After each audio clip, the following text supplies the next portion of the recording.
Tout à coup, une délégation de civils tchétchènes se présente à l'entrée de l'état-major. Ils veulent convaincre leurs combattants d'abandonner la partie. Les gars, je voudrais vous parler. Si vous restez ici, il va y avoir beaucoup de destruction, beaucoup de morts civiles. Et nous, on est désespérés. Et vous pensez que si nous partons, ils vont vous épargner? Mon père a été tué, sa maison détruite dans un village où il n'y avait aucun combattant. Vous vous trompez si vous pensez que notre départ les dissuadera. Ils frapperont de toute façon.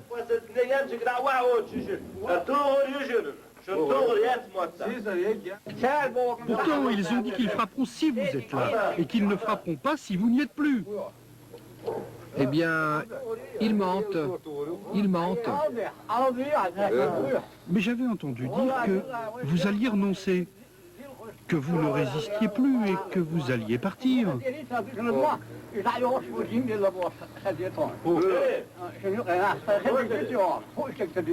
Vous voyez bien, c'est pas vrai. On est toujours là. Et même, on va vous donner des mitraillettes et on va faire la guerre ensemble.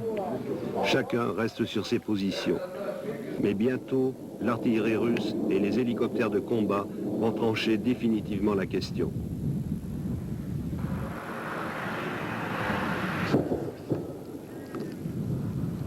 Les combattants vont quitter Chali la nuit prochaine pour poursuivre la lutte un peu plus loin.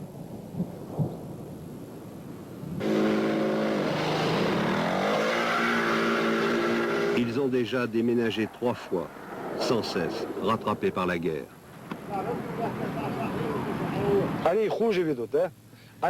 Les Russes, ils sont pires que des cochons. Ils disent qu'ils sont venus en Tchétchénie pour en finir avec les bandits. C'est complètement faux. N'importe quel imbécile, même un enfant, comprend qu'ils viennent pour le pétrole. Ils ont l'habitude de boire le pétrole comme ils boivent la vodka. Et comme prétexte, ils racontent qu'on a constitué des gangs. Ceux qui sont ici, ce sont des bandits peut-être? Et ceux-là, des bandits? Ils détruisent tout, on en a marre. Où aller maintenant? Où allons-nous vivre? Qu'est-ce qu'on va manger?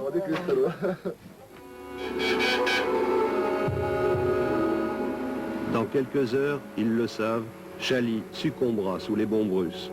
Il faut fuir à nouveau vers le sud, vers les hautes vallées du Caucase. Dernier espoir pour les combattants, obligés peu à peu d'abandonner eux aussi les villes de la plaine, faire des villages de montagne comme Vidino les bastions d'une guerre de partisans. Mais bientôt, même ici, au bout du monde, il n'y aura plus de répit, ni pour les combattants, ni pour la population civile, de plus en plus affolée par les bombardements et par les récits d'exaction des bataillons de choc dans les villages conquis par les Russes. Qu'est-ce qui s'est passé dans votre village? Ils nous bombardent depuis hier. Impossible de vivre. Pourtant, nous n'avons que des vieux et des enfants. Pas de combattants, pas de bandits. Les avions bombardent les voitures, les réfugiés aussi. On se sauve en voiture et ils nous bombardent. Où aller? Où devons-nous aller? Je me demande bien où le monde regarde. Vous voyez comme nous sommes. On s'est enfui sans rien, juste avec les vêtements qu'on portait. N'importe quel peuple se révolterait contre ça. N'importe quel peuple. Dites-nous où le monde entier regarde. Il n'y a pas de bandits ici. Mais ils ne font pas la guerre aux combattants. Ils ont même peur de les approcher. Ils tirent avec l'artillerie à longue distance, avec les avions. Où allez-vous? Là-bas dans les montagnes. Chez des parents? Quels parents? On n'a personne. Je vais construire une cabane en branche.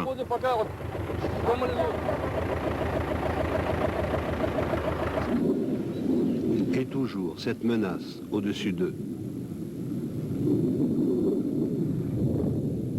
Les Russes viennent de bombarder un village plus au nord, à quelques kilomètres à peine.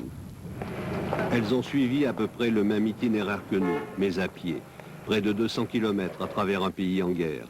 Venues du nord de l'Oural, elles sont elles aussi à la recherche de leurs fils, 2 soldats russes disparus dans la tourmente. Sont-ils morts, blessés ou prisonniers? Elles n'en savent rien. Alors à tout hasard, elles viennent tenter leur chance à l'hôpital de Vidino. Vous êtes allé à Grosny? Oui, on a essayé de traverser le front, mais on ne nous a pas laissé passer. Alors on a décidé de passer par le Daghestan. Et qui vous a empêché de passer? Les troupes russes.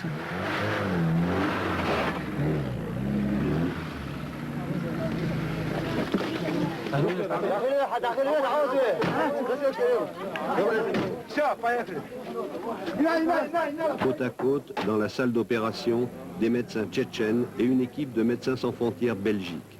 C'est la dernière antenne chirurgicale pour toutes les zones encore sous contrôle tchétchène. La plupart des hôpitaux ont été délibérément bombardés par les Russes.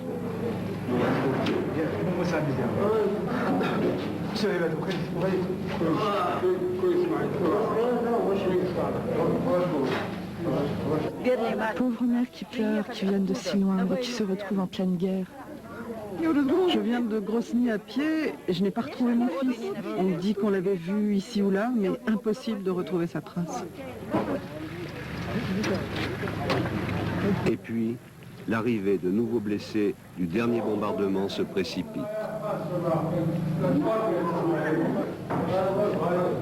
Tous sont des civils.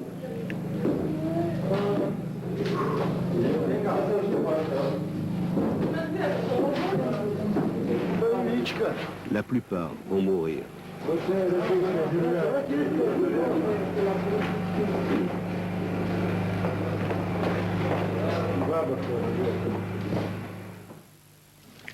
Tous les blessés viennent d'ici, à quelques kilomètres au nord de Vidino.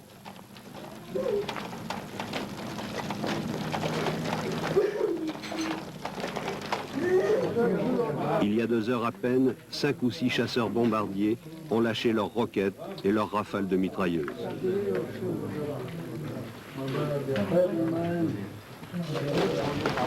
Il faisait beau ce matin et les enfants jouaient sur les balançoires de cette ancienne colonie de vacances réquisitionnée pour l'accueil des réfugiés.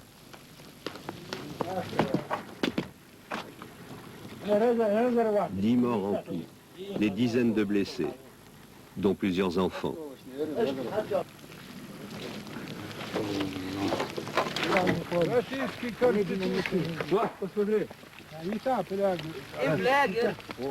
C'est ça la constitution russe. Il faut donner ça à cet imbécile Yeltsin, comme aide humanitaire.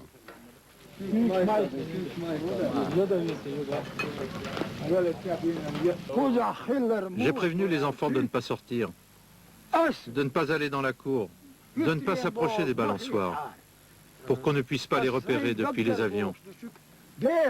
On a déjà tant de malheurs. Parce que les avions, ils étaient venus déjà 3 fois par ici. Et ils avaient vu les enfants s'amuser. Donc les avions ont commencé à tourner. Moi-même, j'ai paniqué. Et je me suis caché sous le tuyau. Et j'ai dit aux enfants qui étaient là de faire pareil. Et grâce à Allah et sa miséricorde, nous sommes sains et saufs. C'est bien la preuve qu'Allah est le plus grand.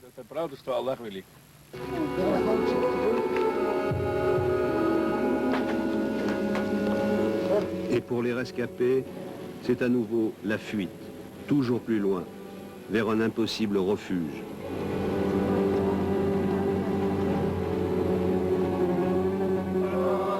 Mais personne aujourd'hui en Tchétchénie ne peut plus échapper au malheur de la guerre.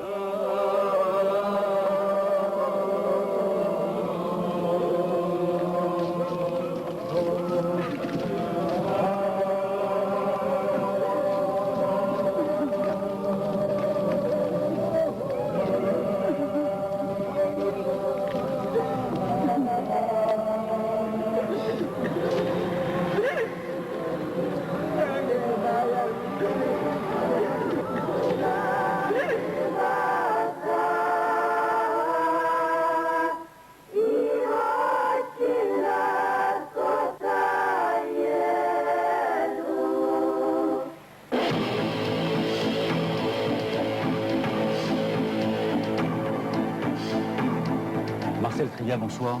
Bonsoir.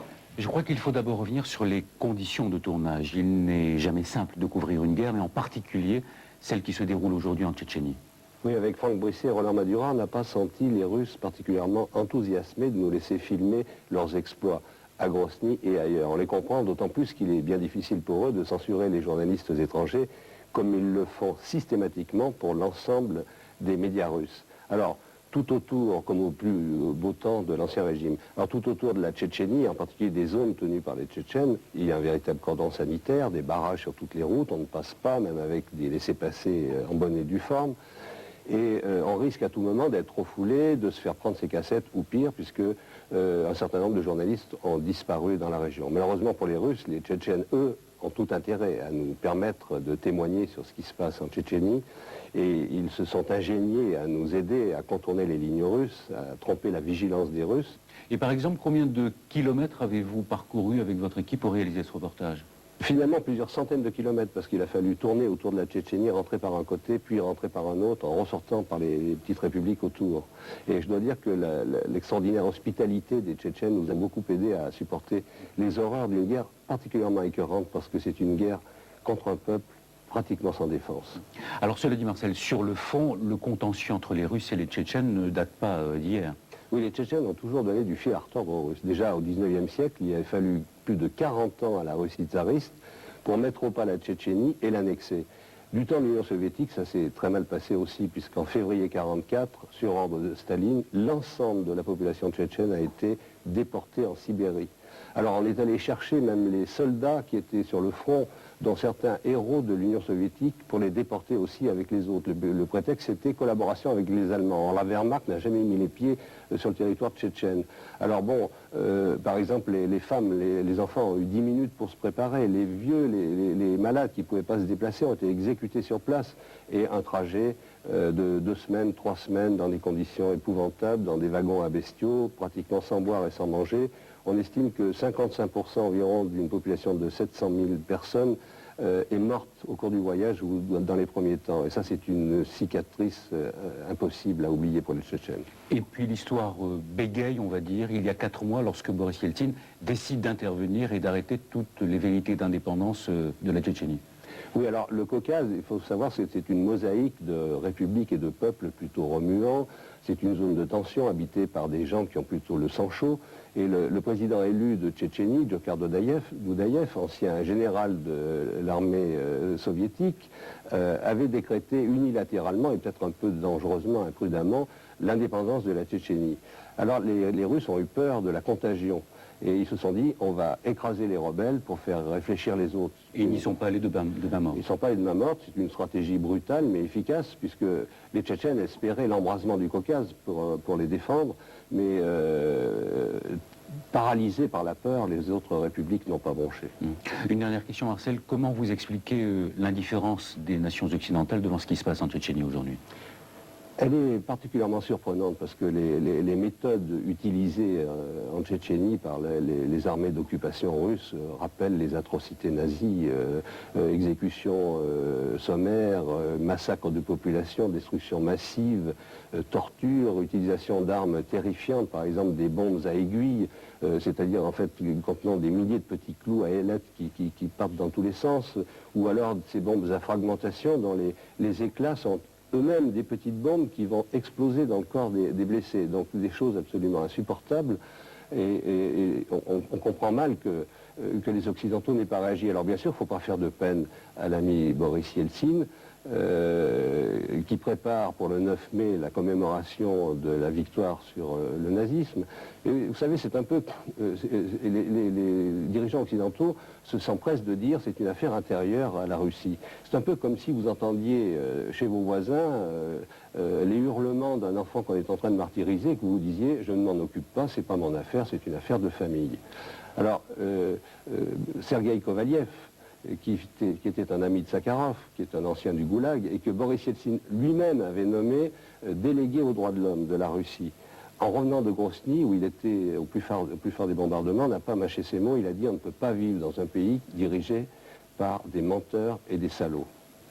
Alors, le 9 mai, les principaux dirigeants des grandes démocraties occidentales iraient serrer la main à ces salauds, ça me paraît difficile à croire.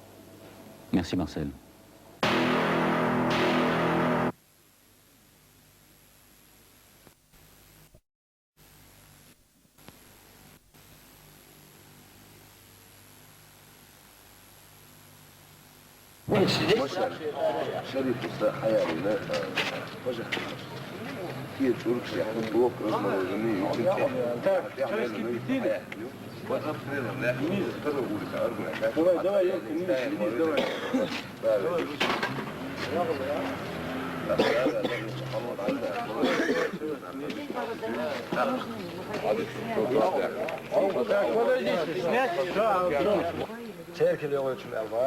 Otra mel dit in wit tuarduk, kreon tefels. Ola billa tuarduk. Al ya da. Osman, ne oluyor lan? Celil, ten boy. Ama milyon. Sak mi milyon. Chain kilo. Sotsavur ولا له صداوار وش ندودي تو بس احسن ناس ايه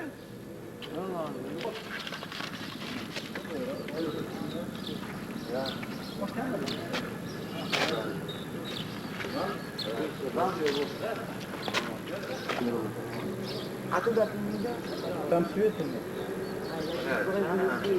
да, если у вас есть что. Так, что там? Вот. И видим, снимает.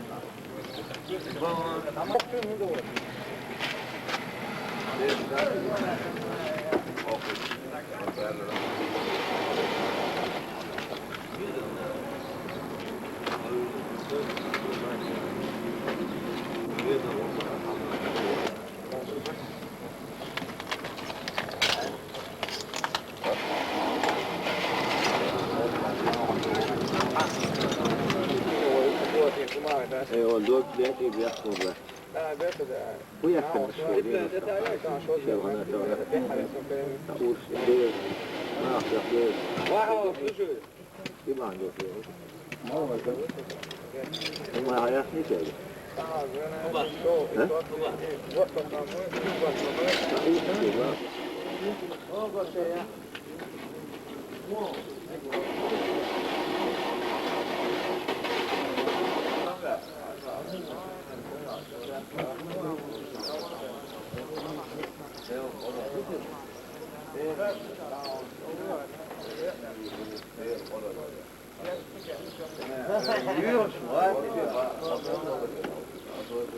موسى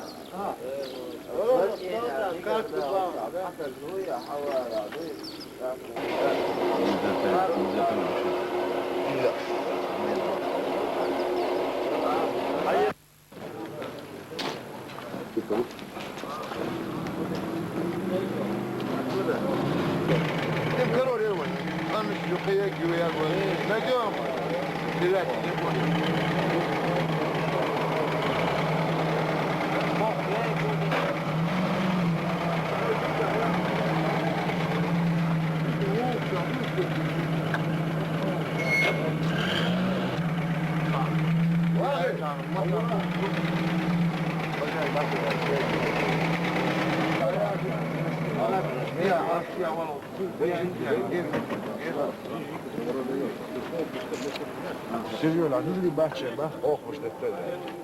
Юшик, да, короче, туда, Юшик, пожалуйста. И там еще يا من زوجتين شهر ميوت يا ده ولا ولا وين ده والله ضخم. Вы хотите спросить, потому что вы говорите, что вы хотели спрашивать. Да, я хотел спросить, у России еще не захлебывает? То так же, как и они. Нам деваться некуда. И Россия сама больше потеряла, чем мы. Мы победили ее, уже победили. Время все на свои места поставить. Мы дома. На своей земле. В военном отношении же Россия намного сильнее. Есть два фактора победы. Два фактора победы есть. Есть военная мощь и есть сила духа. Вот эта сила духа в нас присутствует. Это Аллах нам дал. И мы победили, мы уже победили. Мир о нас знает. А до этого никто не слышал. Там, на Западе, о нас. Ничего. А теперь узнали. А то, что они зашли сюда, это не имеет значения. Даже Москву брали. Отходили от Москвы, а потом обратно забирали ее. Такая великая держава. Да. Подождите, какая такая великая держава. Придет время, они тоже... С кем он воюет? Тихо уйдут. Опозор мировой цивилизации, как говорится, в мировом масштабе самая сильная страна. С кем он воюет? Если можно, я два слова скажу. Да, конечно же. С кем он воюет? Вот что. Она опозорена на всю жизнь. У них духа даже не хватает. Если можно, два слова я скажу. Есть месть, которую нельзя не представлять. Они могут полностью истребить всю нацию. С каждым днем, каждый день проходит, с каждым днем они против себя настраивают наш народ. Мы умрем, но мы будем их догонять после, даже если они сюда уйдут, мы в гору уйдем, или в другие республики уйдем. Каждый человек среди них будет мертвый. А господа российские офицеры грабят шмотки женщины. Все везут в Россию. Это все записано, все передано, как говорится, и в Англии, и везде передано это все. И офицеры грабят. Я вам был бы при мне в штабе, письма вот ребята писали. У солдат и офицеры последние отбирают российских, своих солдат. Мы можем вам с записи все письма показать, военнопленных. Только так мародерствуют, только так. Я бы еще хотел дополнить одно, такую деталь маленькую. Тут, понимаете, как получается? Вот меня удивляет одно, почему Запад цивилизованный такое, когда применяются шариковые бомбы, игольчатые бомбы, когда идет массовое уничтожение целого народа, нации.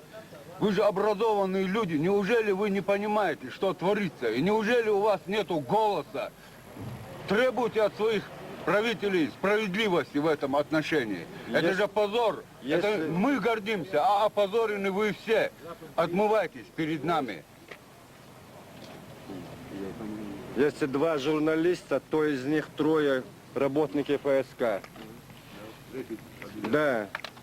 Я знаю, что этот кассеты все равно до вас не дойдет, не перевезете. Все будет проскручено ФСК. Прекрасно. Здесь снимали, приходили. Я там их в штабе видел, этих корреспондентов. Это запросто может быть. Люди с Москвы приехали вчера, человек. У нас об этом деле никто там не говорит. И также все отбирают. И неизвестно, куда и в какие руки попадают. Что, уже не осталось никакой возможности переговоров, как вы считаете? С кем говорить? Исчерпано? Какие переговоры? С кем говорить? С кем говорить? Никто за свои действия никто не отвечает. Никто не отвечает. Компетентного человека вообще нету никакого. Ельцин одно говорит, прекратить. Другое говорит, прекратить. И никто никого не слушается. С кем разговаривать? С одним Богом и все, больше не с кем разговаривать. Больше ни на кого надежды нету. Но мы так не собираемся это. Куликова не застанем, моего внука застанем. Хоть один будет живой чеченец, хоть где бы он ни был, он все равно будет псить. Это так бесследно не пройдет. Пусть запомнит кто угодно на свете. Мы Богом созданы люди. Что они от нас требуют? Чтобы мы опять не беззападились. Нет такой у нас возможности. Это наша Родина. Куда нам идти? Да крылья у нас нету, чтобы подняться на небо. Мы с пленными как обходимся, весь мир знает. Мы как с ними обходимся. Но у нас терпение кончится. Что мы будем делать, тоже уже одному Богу известно. Мы под землей будем проходить, все равно мы свое пробьем. Под землей пройдем, мы пробьем. Мы всю жизнь вот так воюем. Всю жизнь мы воюем. Нам не привыкать, нам это наплевать, что они бомбят, не бомбят. Живой один останется, один. Хватит. Этот один нам хватит. Мы разберемся с этой шушерой. Это мусор натуральный. Где цивилизованная Европа, где? Где они? Нету никого. Это слово...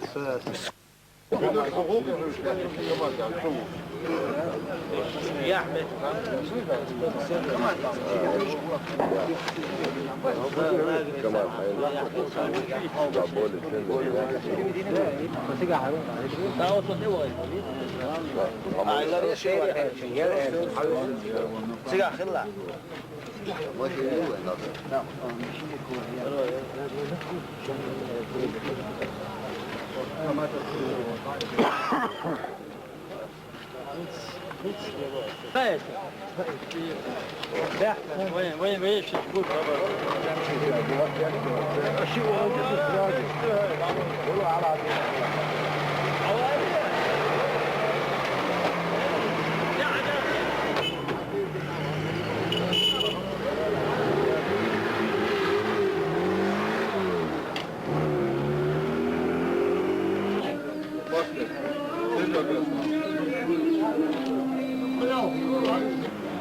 حتى تعرف بتيجي تحلل تجربة الإسلام إحنا وشرط تعرف على شو يتهرب وين انتظر فيه وين شو يتكلم وين يجوا القوات شو البيت شو شيء مثلا عسير شيء تنو بين سؤال عدول شو حرك ها شاهد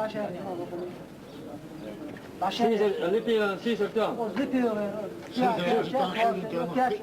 طبعا غير يعني كتوت كمان لا ما ديك Российские посты гуманитарной помощи я шагали вперед.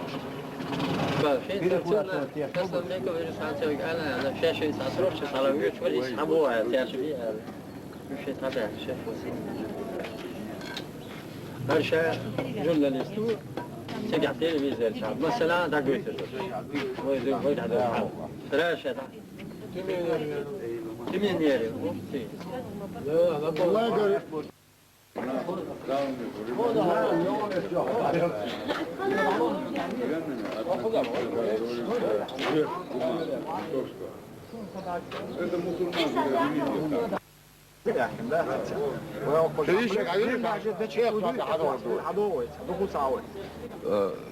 Это, наверное, не нужно было делать.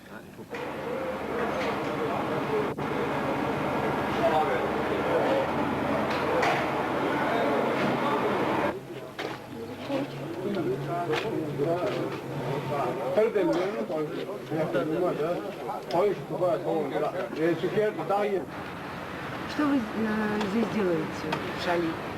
Я в Шали приехал аж с крайнего севера Сюгенской области искать сына.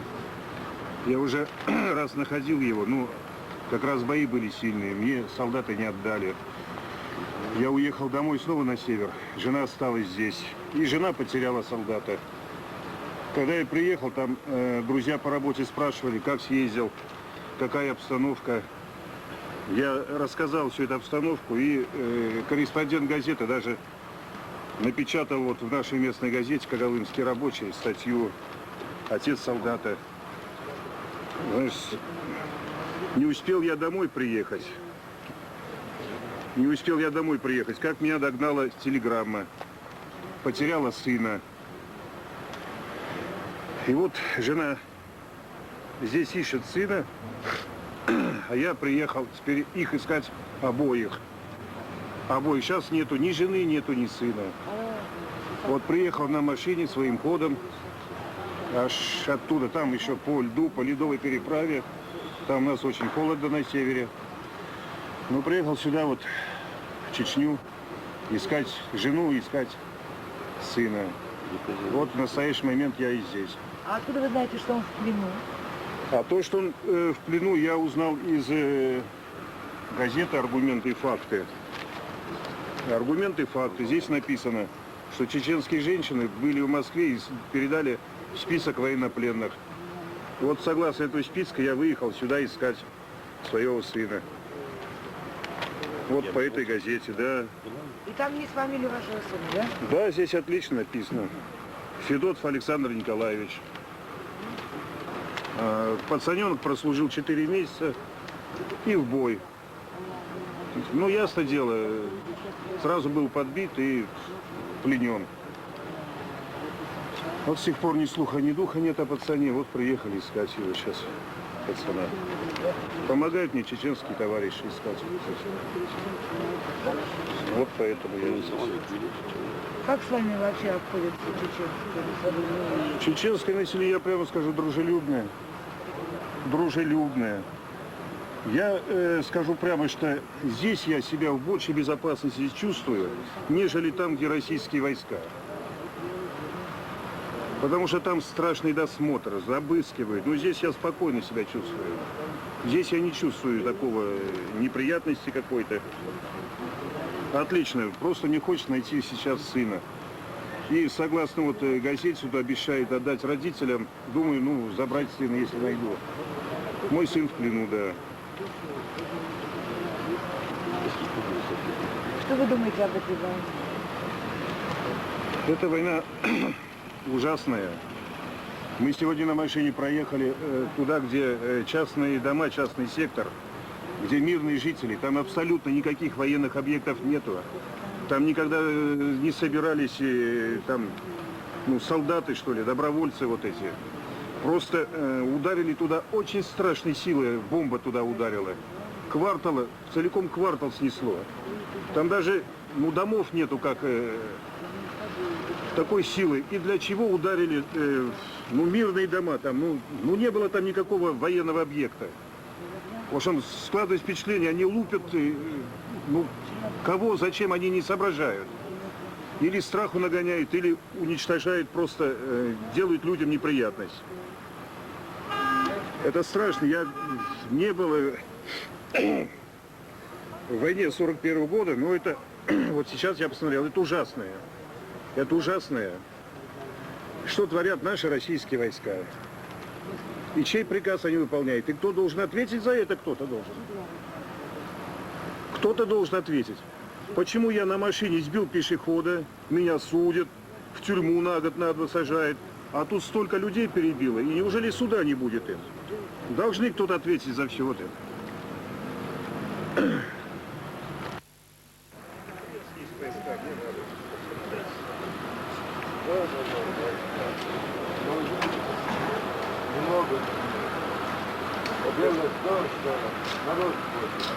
Четыре человека командуют всей вот этой, всей России. Миллионами людей 4 человека командуют. Кому это оружие нужно? Кому это война нужна? Это страшно. 5 человек бегает за сыном. И жены. Я остался один.